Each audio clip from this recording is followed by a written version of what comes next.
बिस्मिल्लाहिर्रहमानिर्रहीम। अस्सलाम वालेकुम दोस्तों, मैं हूँ रिफ़त बाजवा और आप देख रहे हैं मेरा YouTube channel history plus personality. आज हम बात करेंगे तारीख़ की पहली और आखिरी मुसलमान हुक्मरान ख़ातून के बारे में, जिसका नाम था रज़िया सुल्तान। रज़िया सुल्तान 1205 में दिल्ली में पैदा हुई। वालिद का नाम शमसुद्दीन अल्तमश था। कुतुबुद्दीन ऐबक की नवासी थी। ये बचपन ही से बहुत ज़हीन व फ़तीन थी। ये अपने बाप और नाना की हर दिल अजीज़ थी। अल्तमश को तालीम से ख़ुसूसी लगाव था, इसलिए उसने अपनी बेटी को हर तरह की तालीम दिलवाई। उसने बचपन ही से घोड़सवारी, तलवारबाजी और शिकार करना सीख लिया था। वो एक औरत थी, मगर वो अपने आप को मर्दों से कमतर न समझती थी। हुस्न और इल्म व हिकमत में उसका कोई सानी न था।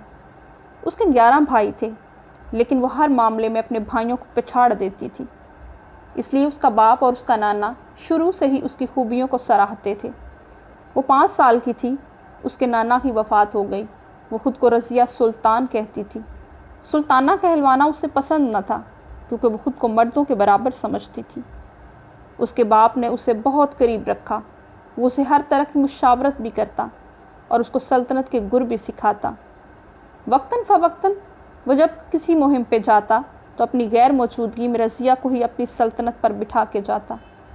अपने बाप की आमद तक वो उसकी सल्तनत को बेहतर अंदाज से चलाती और नज़्म व नसब में कोई कमी न रहने देती।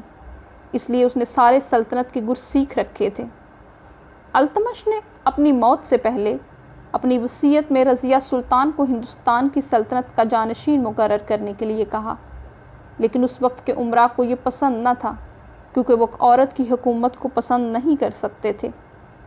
उमरा ने अपनी राय से रज़िया के भाई रुकनुद्दीन फ़िरोज़ शाह को तख्त पर बैठा दिया, लेकिन वो बहुत ही आयाश परस्त था। उसमें ये अहलियत न थी कि वो अपनी सल्तनत को संभाल सकता। वक्ती तौर पर यह सल्तनत कुतुब बेगम, जो अल्तमश की बीवी थी, उसके हवाले की गई। मगर ये माँ बेटा उसकी सल्तनत को चलाने की अहलियत ना रखते थे, क्योंकि उन्होंने सल्तनत संभालते ही सबके साथ हाकमाना रवैया अपना लिया था। अमराओं ने आपस में मशावरत की।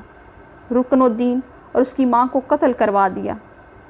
उस वक्त की फ़ौज और दिल्ली की आवाम रज़िया को अपना कायम मकाम सुल्तान चुन चुके थे। अब रज़िया ने मर्दाना लिबास पहनना शुरू कर दिया। वो फ़ौजी मशकों को खुद तरबियत देती। उसने अमूर सल्तनत को बखूबी चलाना शुरू कर दिया। उसने अपनी दौरे हुकूमत में बहुत से स्कूल और मदरसे भी बनवाए। उसने अपने वक्त के सबसे खूबसूरत सिक्का भी मुतारफ़ करवाया, जिस पर डॉटर ऑफ अल्तमश लिखा था, यानी अल्तमश की बेटी। रज़िया ने बहुत सी जंगें भी लड़ी।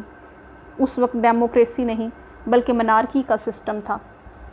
उमरा ने दोबारा से सर उठाया और उन उमरा में बहुत सारे रज़िया सुल्तान के ख़िलाफ़ हो गए। उसकी एक बड़ी वजह कि रज़िया सुल्तान खुद फ़ैसले करने लगी और उमरा से मुशावरत कम करती, और उसकी एक दूसरी बड़ी वजह जमालुद्दीन याकूत था, जो हबशी था और उस वक्त शाही अस्तबल का मुतहम्मल था। उसे तरक्की देकर रज़िया ने अमीरुल उमरा में शामिल कर दिया था, लेकिन उस वक्त के अमीरुल उमरा रज़िया पर उसके मुआशके का बहतान लगा रहे थे। हालांकि कुछ रवायत में है कि वो एक काबिल आदमी था। रज़िया उसको इसका अहल समझती थी, और कुछ रवायत में ये है कि उसने एक जंग में रज़िया सुल्ताना की जान बचाई थी। उस वक्त के उमरा ने याकूत को भी कत्ल करवा दिया। कुछ अरसे बाद मलक अख्तियारुद्दीन अल्तूनिया ने, जो बठिंडा से था, अलमे बगावत को बुलंद किया और रज़िया सुल्तान की फ़ौज के खैमों पर हल्ला बोल दिया और रज़िया को भी कैद कर लिया।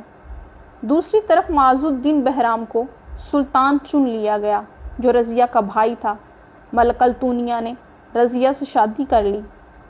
रज़िया सुल्ताना का दौर सल्तनत 1236 से 1240 तक चला।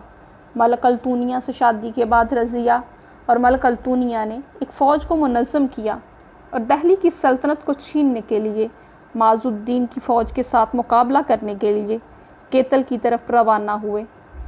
इसमें मलक अल्तूनिया और रज़िया को शिकस्त हुई और दोनों को गिरफ़्तार करके माज़ुद्दीन के सामने पेश किया गया। उसने इन दोनों को कत्ल करवा दिया, और बाज़ रवायत में ये है کہ ملک التونیہ کو گرفتار کر کے قتل کر دیا گیا اور رضیہ سلطان وہاں سے فرار ہو گئی۔ بھاگتے بھاگتے وہ ایسی جگہ پہنچ گئی جہاں اس کو ایک غریب کسان نے دیکھا۔ وہ بھوک سے نڈھال تھی۔ اس نے کسان سے اپنی بھوک کے بارے میں کہا۔ کسان نے اسے روٹی کھلائی اور وہ تھکی ہاری وہیں سو گئی۔ کسان نے جب اسے گلے میں ہیرے جواہرات دیکھے تو لالچ میں آ کر رضیہ کو قتل کر ڈالا اور وہیں اسے دفن کر دیا۔ کسان نے جب وہ ہیرے جواہرات کسی جواہری کو بیچے تو جواہری نے بھانپ لیا یہ تو رضیہ سلطانہ کے ہیں، تاہم اس کی موت کے بارے میں بات وثوق سے نہیں کہی جا سکتی۔ البتہ وہ تاریخ کے بے باک اور نڈر حکمران تھی۔ اپنا قیمتی وقت دینے کا بہت شکریہ۔ اگر آپ کو میری یہ ویڈیو اچھی لگے تو آپ میری کاوش کو سراہنے کے لیے میرے چینل کو سبسکرائب کریں، لائک کریں اور کومنٹ کریں۔ خدا کی ہزاروں رحمتیں نازل ہوں آپ سب پر اور ہم سب پر۔